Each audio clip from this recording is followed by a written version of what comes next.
أعوذ بالله من الشيطان الرجيم. بسم الله الرحمن الرحيم.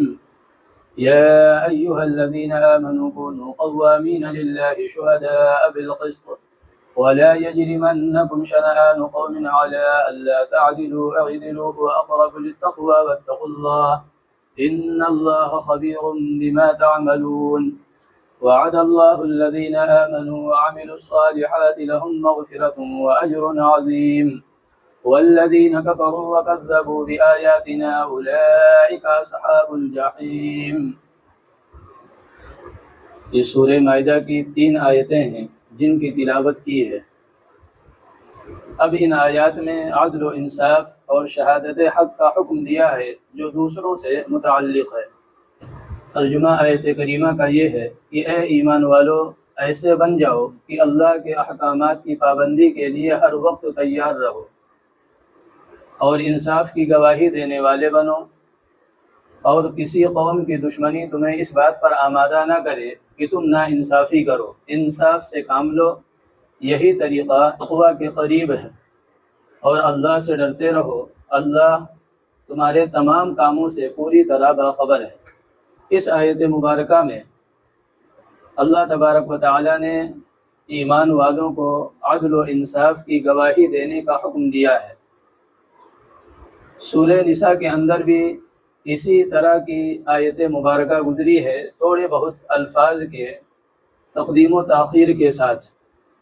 اس آیت کریمہ میں اللہ تبارک و تعالی نے ایمان والوں کو اس بات کا حکم دیا ہے کہ ہر صورت میں عدل و انصاف کی گواہی دینے والے بنو. عدل و انصاف ایک ایسی چیز ہے جو نظام عالم کو صحیح طور پر چلا سکتا ہے. اگر نظام عالم کے اندر ظلم و زیادتی ہو، جبر و استبداد ہو، تو اس صورت میں جو عالم کا نظام ہے وہ درست نہیں چل سکتا. معاشرے کے اندر بہت سے افراد ایسے سسکتے نظر آئیں گے جو ظلم و ستم کا شکار ہوں گے. اللہ نے ایمان والوں کو اس بات کا پابند بنایا ہے، تمہیں ہر صورت عدل و انصاف کا جو دامن ہے اس سے وابستہ رہنا ہے، اسے ہاتھ سے نہیں چھوڑنا ہے.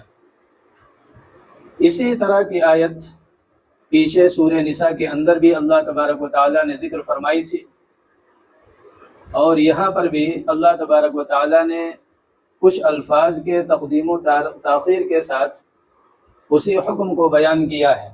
وہاں اللہ تبارک و تعالیٰ نے یہ فرمایا، یا ایہا الذین آمنوا کونوا بالقسط شہداء للہ ولو علی انفسکم او الوالدین والاقربین.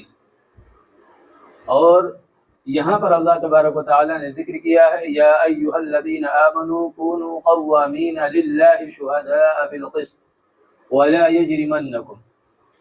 مفسرین فرماتے ہیں کہ عام طور سے عدل و انصاف کی گواہی سے آدمی جو پہلو تہی کرتا ہے یا اپنے آپ کو غلط گواہی دینے پر مجبور پاتا ہے، اس کی 2 وجہیں ہیں جو ان دونوں آیتوں میں اللہ نے ذکر کیا ہے. سورہ نساء کی جو آیت کریمہ ہے اس میں ایک وجہ بیان کی ہے غلط گواہی دینے کی یا گواہی سے پہلو تہی کرنے کی، اور دوسری وجہ اس آیت کریمہ یعنی سورہ مائدہ کی اس آیت کریمہ میں اللہ نے ذکر کیا ہے. سورہ نساء کے اندر اللہ تبارک و تعالیٰ نے جو سبب ذکر کیا ہے عدل و انصاف کا دامن ہاتھ سے چھوڑنے کا، اپنے آپ کو غلط بولنے پر مجبور پانے کا، وہ یہ ہے کہ محبت اپنی ذات سے، اپنے رشتہ داروں سے، اپنے اعزاء اقارب سے، اپنے دوست احباب سے. یعنی گواہی دینے کا موقع آیا، لیکن اب گواہی جو دی جا رہی ہے تو ہمارا اپنا ہے. اب ہم اگر صحیح گواہی دیتے ہیں تو اپنے کے خلاف ہوگا، اپنے کو تکلیف پہنچے گی، اپنے جو ہے ان کے اوپر مصائب اور پریشانیاں آئیں گی. اور دوسرا سبب اس آیت کریمہ میں اللہ تبارک و تعالیٰ نے ذکر فرمایا وہ یہ کہ عدالت کے اندر جو شخص موجود ہے وہ ہمارا دشمن ہے، ہمیں اس سے بغض ہے، حسد ہے، دشمنی ہے. اب موقع ملا ہے اور ہم یہ جانتے ہیں یہ غلط عدالت کے اندر گھسیٹا گیا ہے.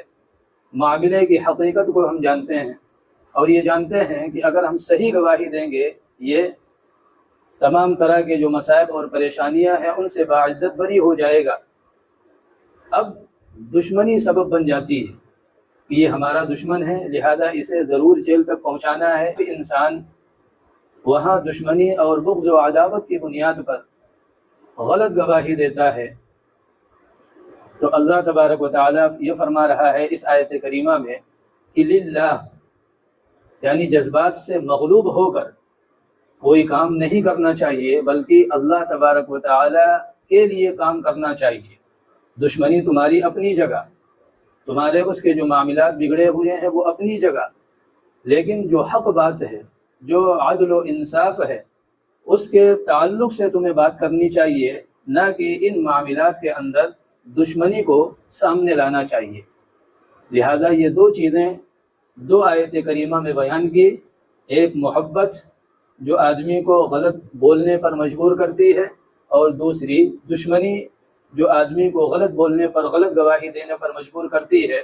اللہ نے ان دونوں سببوں کو ذکر کر کے ایمان والوں کو متنبہ کر دیا کہ ہر حال میں گواہی اللہ کے لیے ہونی چاہیے، نہ کہ محبت کی بنیاد پر، عصبیت کی بنیاد پر ان کے حق میں گواہی دے دو، یا عداوت و دشمنی کی بنیاد پر اپنے دشمن کے خلاف گواہی دے دو۔ ایسا نہیں ہونا چاہیے، بلکہ ہر صورت اللہ کے احکامات کو سامنے رکھتے ہوئے حق بات کہنی چاہیے اور سچی گواہی دینی چاہیے۔ اللہ نے فرمایا اگر اس طرح کرتے ہو تو یہ تقوی کے زیادہ قریب ہے، اور ظاہر سی بات ہے کہ جب اللہ کا خوف ہوگا، اللہ کا ڈر ہوگا، اسی صورت میں بندہ اپنوں کی محبت کو قربان کرے گا اور اپنی جو دشمنی ہے اس دشمنی سے باز آئے گا۔ آگے فرمایا واتقوا اللہ، اللہ سے ڈرو، ان اللہ خبیر بما تعملون، اور یاد رکھو اللہ تمہارے تمام اعمال سے پوری طرح باخبر ہے۔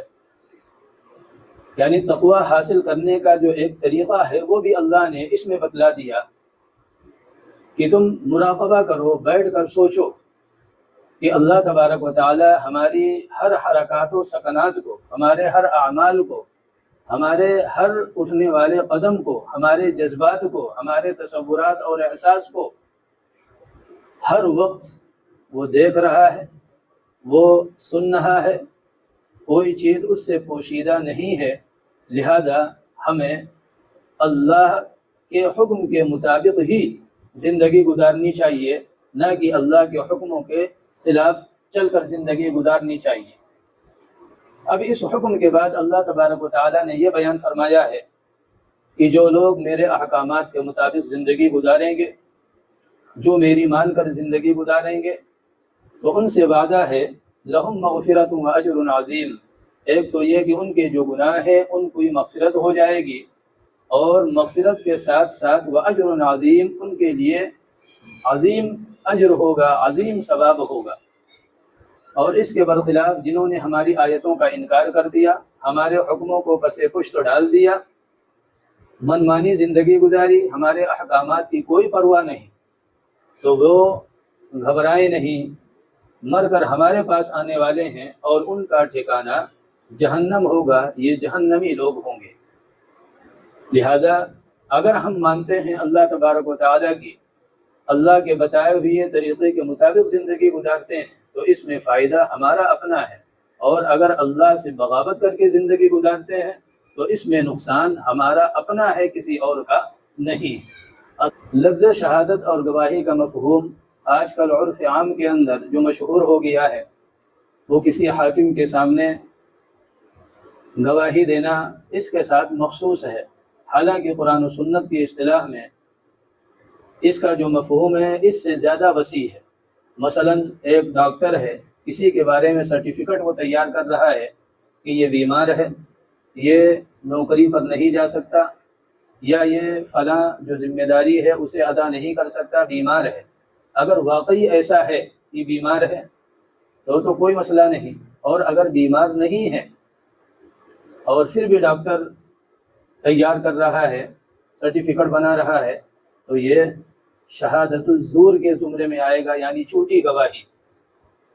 اسی طرح ممتحن بچوں کو نمبر دے رہا ہے، اب جو نمبرات دیے جا رہے ہیں بچوں کی قابلیت کے اعتبار سے، اب یہاں پر جو بچہ جس درجے کا مستحق ہے اس درجے کے مطابق معاملہ نہ کر کے اس کے اندر کمی زیادتی کرنا، اپنوں کو زیادہ نمبر غیروں کو کم دینا، یہ بھی جھوٹی گواہی ہے۔ اسی طرح جو تعلیم بچے حاصل کر لیتے ہیں، فارغ التحصیل ہو جاتے ہیں، ان کو سند دی جاتی ہے، سرٹیفکیٹ دیا جاتا ہے کہ یہ اب اس لائق ہو گئے ہیں کہ ان کے اندر یہ صلاحیت پیدا ہو چکی ہے، یہ کام انجام دے سکتے ہیں، یہ سند ہوتی ہے۔